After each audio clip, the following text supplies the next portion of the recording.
A lot of violence in their community. It is a reality for them.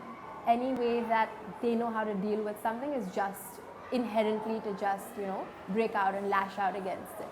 So that is one thing that I definitely noticed. It was something that I would say really did define my kids when I want to be able to make choices that are informed. I want them to take informed decisions. And that would mean doing anything that they do with a reason, with a purpose. So if it's a job, I would want them to be passionate about it. I wouldn't want them to just do it because there's no other, what else can I do? So that's the vision that I have for them. School, and they went home and it was okay. But they didn't have something, like they didn't have anything that they really, really wanted to work towards. And I think it's great that now it's transferred from my dream to becoming their dream. One of the things that I wanted to bring into the class was actually the whole idea of decision making. I thought it was extremely important for kids to realize why they were doing things, not just be, but, think about every single thing they were doing. They still make a lot of awful choices sometimes, but it still makes me proud because when they make those choices, they come to me and they say, I did this because, and then this happened. And they're aware that what they did led to something unfavorable. Solutions, it's about communal violence in India. And it was one of the most challenging things I've done. Because like I said, it was done with me in college. I read it in college, I struggled with it in college, and then I had to bring that into my class. And at first I thought, let's just do it and let's do a few passages every day, let's see how it goes. But then because of where these kids come from and because of their realities, it made so much sense to them. Like they were connecting to the text in ways that I didn't expect because, they had enough background knowledge to make those inferences. I was in touch with my previous college and they asked if I was willing to do a play for their international conference on literature and theatre in Mumbai. So we agreed and we rehearsed for 2 months every day for 3 hours after school, and they actually did a really good job. We had a 500-seat audience and it was phenomenal according to me.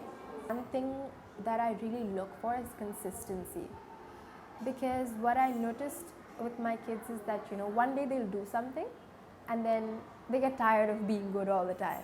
And it's not just about being good. Like I want it to be more of an inherent, this is just the way I behave.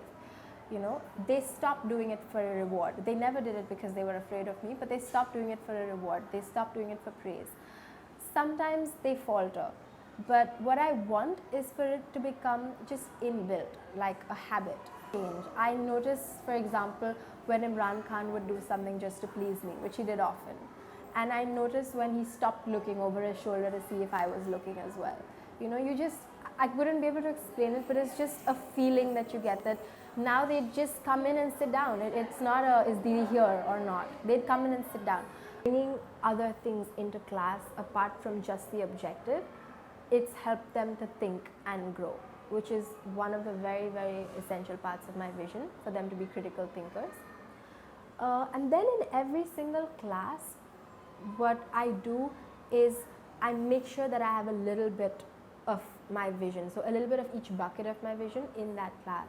And that's again something that I learned from watching the videos at Good to Great, just how important it is to integrate all the aspects of your vision into your class. So if today I'm studying compare and contrast between Renaissance art and Impressionism, sure, they're learning how to compare and contrast and read and all of that, but they're also learning a lot about art in itself. They're learning a lot about, just thinking about what they're seeing. Because during break, one of the kids walked up to me and said, look at this picture in a random storybook. It looks like Impressionist painting because there are dots. So they're thinking about it, making connections.